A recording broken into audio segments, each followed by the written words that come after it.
صدر زیوکار، احباب دانش اور کاروان عمل کے باشعور ساتھیوں، السلام علیکم۔ ہزاروں پھول سے چہرے جھلس کے خاک ہوئے، بھری بہار میں اس طرح اپنا باغ چلا۔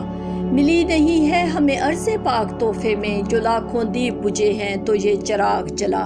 جناب صدر اور میرے ہم وطنوں، ہمارا وطن پاکستان وہ وطن نہیں جو وراثت میں اس کے بسنے والوں کو ملا ہے، بلکہ پاکستان کی بنیادیں استوار کرنے کے لیے متحدہ ہندوستان کے مسلمانوں کی ہڈیاں اینٹوں کی جگہ اور خون پانی کی جگہ استعمال ہوا ہے۔ اتنی گراں قدر تخلیق کا اندازہ وہی لگا سکتا ہے جس نے تعمیر پاکستان میں تن من دھن، بیوی بچے، بہن بھائی، عزیز و اقارب قربان کیے۔ حصول پاکستان کے لیے لاکھوں مسلمانوں نے جام شہادت نوش کیا۔ کتنی ماؤں کے سامنے ان کے بچے قتل کر دیے گئے، کتنے بے بسوں کے سامنے ان کے خاندان کو مکانوں میں بند کر کے نظر آتش کر دیا گیا اور وہ بیچارے دل پکڑ کر رہ گئے۔ کتنی پاک دامنوں نے نہروں اور کنووں میں ڈوب کر پاکستان کی قیمت ادا کی۔ بے شمار بچے یتیم ہوئے جو ساری عمر اپنے والدین کی شفقت کے لیے ترستے رہے۔ اس کی وادیاں اپنے اندر فردوس کی رعنائیاں لیے ہوئے ہیں، ہرے بھرے اور وسیع و عریض کھیت سونا اگل رہے ہیں۔ ہم یہ بھی دیکھتے ہیں کہ ہمیں ہر قسم کی آزادی اور سامان آسائش و آرائش مہیا ہے، مگر یہ کبھی نہ بھولیں کہ اس میں سلطان ٹیپو کا خون، سر سید کی نگاہ دوربین، اقبال کے افکار، قائد اعظم کی جہد مسلسل اور دوسرے اکابرین کا احسار بھی شامل ہے۔ اور ان کا ایسا کرنے کا مقصد کیا تھا؟ آزاد اور خود مختار اسلامی مملکت کا حصول۔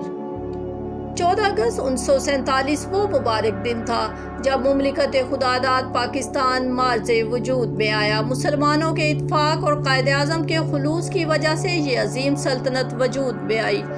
ہندوؤں نے طرح طرح کی مکاریوں سے پاکستان کی مخالفت کی، انگریزوں نے بھی بہت رکاوٹیں پیدا کی، مگر خدا کا شکر ہے کہ پاکستان بن کر رہنا تھا اور بن کر ہی رہا۔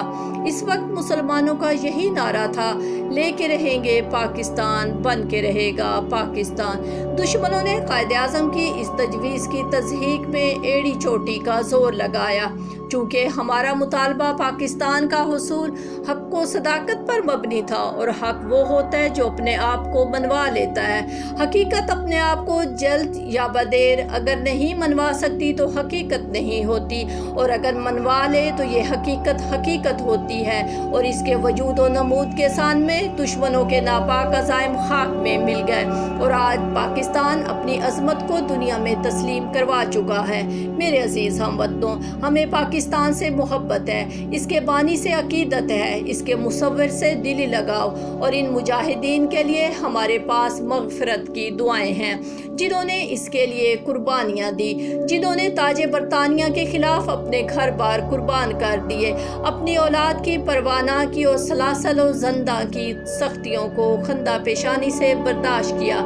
نتیجہ یہ ہوا کہ جب آزادی کے جذبہ فراواں سے تمام ہندی مسلمان سرشار ہو گئے تو زندہ کی دیواریں لرز گئیں، فرنگی استعمار سجدہ ریز ہو گیا اور غلامی کی زنجیریں موئے آتش کدہ بن گئی۔ جب اس نگاہ خاکی میں ہوتا ہے یقین پیدا تو کر لیتا ہے یہ بالوں پر روح الامی پیدا۔ قدرت نے پاکستان کو ہر نعمت سے نوازا ہے، دریاؤں، ندی نالوں کی افراط ہے جن سے چپا چپا زمین سیراب و آباد کی جا رہی ہے۔ اس ملک کے نوجوان تنومند، حوصلہ مند اور ہنر مند ہیں، تجارتی، صنعتی اور زرعی میدان میں خوب ترقی کر رہے ہیں، جنگی مہارت میں بھی دنیا کے بہترین ماہرین شامل ہیں۔ یہاں پر گیہوں، کپاس، تیل نکالنے کے بیج اور چاول کثرت سے ہوتے ہیں جو ایکسپورٹ بھی ہوتے ہیں۔ معدنیات کا ذخیرہ بھی موجود ہے، مثلاً نمک، مٹی کا تیل، کوئلہ اور سیمنٹ بنانے کا پتھر، جپسم اور زمرد کے ذخائر بھی دریافت ہو چکے ہیں۔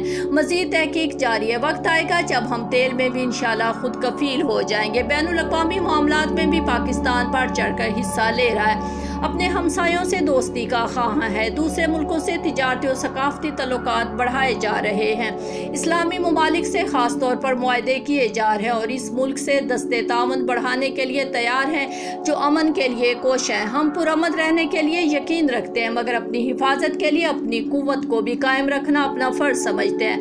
الحمدللہ آج پاکستان ایٹمی قوت ہے۔ اللہ تعالیٰ ہر پاکستان کو اس ملک عزیز سے مزید محبت کی توفیق عطا فرمائے۔ آمین ثم آمین۔ پاکستان زندہ باد۔